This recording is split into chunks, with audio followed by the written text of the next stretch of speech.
Эпиграф: когда к власти приходят сукины дети, собачья жизнь начинается у всех. Лето. Жара. В Киеве и в Харькове плавится асфальт. Сезон отпусков. Но политическая жизнь в стране совсем не спешит на каникулы. Наоборот, она бьет ключом, затягивая имеющийся жгут проблем в неразрешимый узел. Источником проблем выступают Рада, СНБО, Офис президента и он сам. Политологи уже потерялись в оценках их деятельности. Кое-кто предсказывает горячую осень, кто-то зиму, но все блеют в разнобой, не в состоянии оценить суть происходящих перемен, начиная со скоропостижной отставки непотопляемого главы МВД Авакова и последующей за ней чехардой смены силовых министров и руководителей силовых ведомств, и заканчивая очередными громкими заявлениями самого Зеленского про чемодан, вокзал, Россию, для всех, кто меньше его самого любит Украину. Матеры и политтехнологи уже не знают, как это все и трактовать. То ли как признак усиления президентской вертикали и закручивания гаек в направлении полудиктаторского режима а-ля «Зеленый Пиночет», то ли наоборот, как признак его слабости и формирования антипрезидентского олигархического консенсуса. Для устранения забронзовевшего ЗИЦ-председателя Майдан собирать не придется, хватит и банального дворцового переворота. Власть жалкого З распространяется только в пределах улицы Банковая и от смены силовых министров не зависит.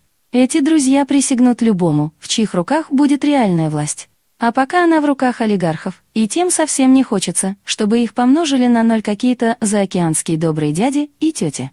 Беглый Янукович пал жертвой именно их сговора, и пришедшие из-за океана новые хозяева Украины пока ничего, как ни стараются, с этой группой товарищей поделать не могут. Пока все замерли в ожидании, чем закончится визит ЗИЦ-председателя в метрополию к его белому господину, назначенный на конец августа.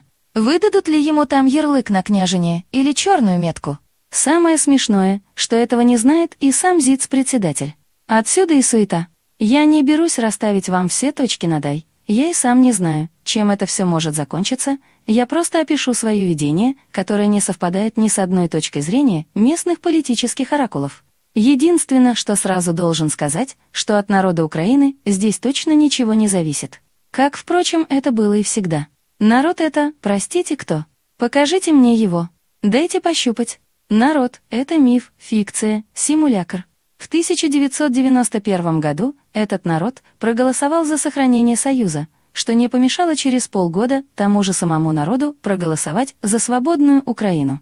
Вы знаете это лучше меня, все зависит от элит и их умения формулировать вопросы. А элита у нас гнилые. Но других, извините, нет. Не выросла. Жадные, продажные твари. За условный сникерс и айфон родину продадут. В буквальном смысле этого слова. Землю уже продали. Президентами не рождаются, президентами становятся. У англичан есть известный утиный тест. Звучит он так. Если нечто выглядит как утка, плавает как утка и крякает как утка, то это, по всей вероятности, утка и есть. Я смею предположить, если Владимир Александрович ведет себя как дурак, говорит как дурак и выглядит как дурак, то, вероятнее всего, он дурак и есть. Сколько лет было Владимиру Путину, когда он стал президентом России? 48. Владимиру Зеленскому, когда он стал президентом Украины, было 41. Казалось бы, не принципиальная разница. Что такое 7 лет? В жизни государства – миг, в жизни человека – огромная дистанция. Просто Владимир Александрович в свои нынешние 43 еще не вырос мозгами. Может, к 48 годам и вырастет. Может, он даже на второй срок собирается остаться, да только кто же ему даст? У него нет такого запаса времени. Сказать, что он просто дурак, я не могу. Он не дурак, он самонадеянный дурак. В практической психологии подобный феномен уже давно известен и описан под названием эффекта Даннинга-Крюгера. Еще в далеком 1999 году профессор социальной психологии Корнельского университета, США, Дэвид Даннинг вместе со своим аспирантом Джастином Крюгером изучили и описали это явление, получив за это исследование в 2000 году Шнобелевскую премию по психологии. То есть их коллеги посмеялись над американскими учеными, не оценив по достоинству выдвинутую ими гипотезу. А зря. Она гласит, что люди с низкими компетенциями склонны переоценивать свои знания, в отличие от людей с высокими компетенциями, которые всегда сомневаются в своей правоте. В оригинале эффект Даннинга-Крюгера описан ими как метакогнитивное искажение, которая заключается в том, что люди, имеющие низкий уровень квалификации, делают ошибочные выводы и при этом не способны осознавать свои ошибки в силу низкого уровня своей квалификации. Это приводит к возникновению у них завышенных представлений о собственных способностях.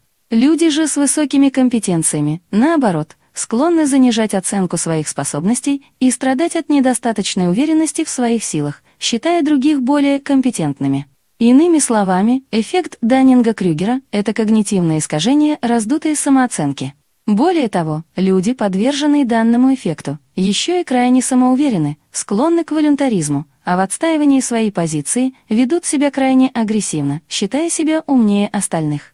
Как справедливо заметил Чарльз Дарвин, задолго до исследований Даннинга и Крюгера, уверенность чаще порождается невежеством, нежели знанием. В политике ярким представителем подобного агрессивного поведения был генсек ЦК КПСС Никита Хрущев. Сравнивать его с украинским клоуном не совсем корректно, потому что, когда Никита Сергеевич стучал башмаком по трибуне Генассамблеи ООН, за его спиной была вся мощь Советского Союза, в то время, когда за спиной киевского мастера разговорного жанра, возомнившего себя украинским Пиночетом и попирающего основы собственной конституции, торчат только уши главного ветеринара страны, возглавляющего сейчас местный Совет национальной безопасности и обороны. Но тем не менее, поведение обоих субъектов идентичное. Хрущев насаждал кукурузу и закрывал выставки, Зеленский насаждает украинский язык и закрывает оппозиционные каналы. Более того, он еще и пугает Байдена дружбой с Пекином и грозит пальчиком Меркель, требуя от нее компенсации за «Северный поток-2». Принцип Питера «Питер Принципал» Зеленский является классическим примером воплощения в жизнь знаменитого принципа Питера, который канадский профессор Питер Лоуренс сформулировал еще в 1968 году. Лоуренс был известен как специалист по иерархическим системам, и в своей одноименной книге он определил максимальный уровень некомпетентности субъекта, поднимающегося по ступенькам карьерной лестницы. Дословно принцип звучит так: в иерархической системе каждый индивидуум имеет тенденцию подняться до уровня своей некомпетентности. Согласно принципу Питера, человек, работающий в любой иерархической системе, повышается в должности до тех пор, пока не займет место, на котором он окажется не в состоянии справиться со своими обязанностями.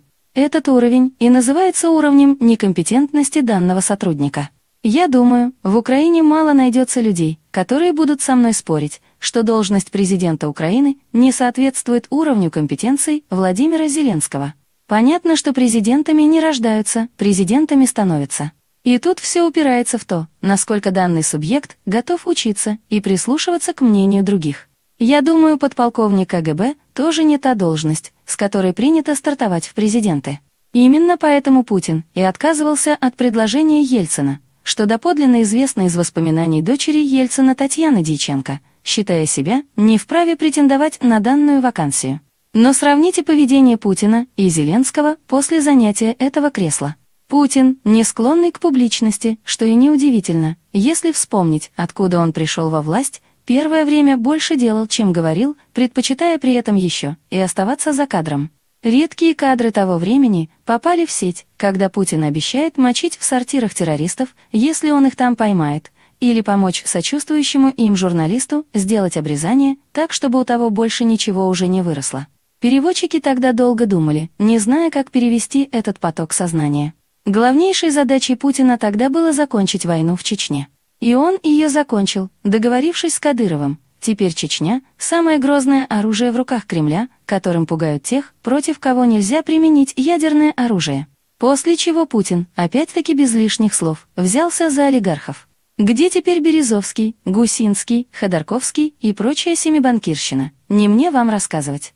Затем пришло время и внешнего контура. Сейчас выгребают коллективные Обама и Байден. И будут выгребать. Тапой сделал свое дело. Сравните его с Зеленским. Главная задача для него была закончить войну на Донбассе. Для этого ему надо было именно с Путиным и договариваться. Путин был готов к этому. Причем на взаимовыгодных условиях, речь о позорной сдаче интересов Украины не шла. Что сделал Зеленский? Он кинул Путина, это я дословно цитирую главу клоунского офиса Андрея Богдана, не выполнив парижские договоренности 2019 года, когда состоялась последняя их личная встреча в нормандском формате. Были еще слабые надежды, что он одумается, но после того, как он закрыл все оппозиционные каналы и посадил Медведчука под домашний арест, Путин все понял и сделал соответствующие выводы. Даже Порошенко не посмел трогать Медведчука. Зеленский посмел. Со страху? Вряд ли.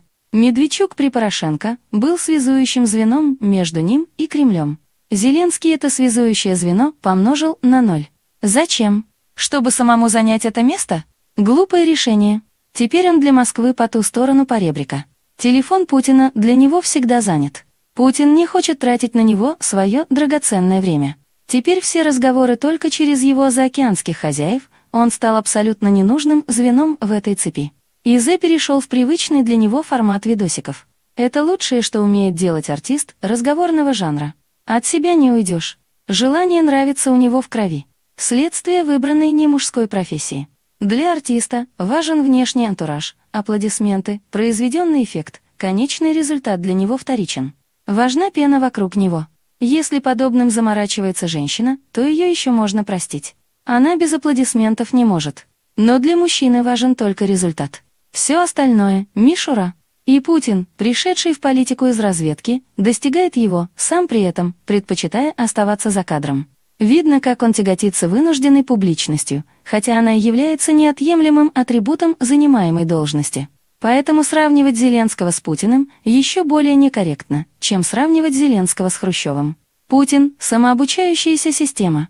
На заре своей власти он меньше говорил, больше делал, учась по ходу пьесы. Зеленский же возомнил, что он сам себе режиссер и сценарист, забывая, что он тут всего лишь актер, сценаристы сидят в другом месте. А кто тут режиссер, вообще никто не знает. Режиссер — это некий коллективный разум, даже не имеющий точной географической прописки. Сравнительную характеристику Путина и Зеленского я закончу в следующем тексте, там же остановлюсь и на перспективах визита Зеленского в Вашингтон. Не прощаюсь.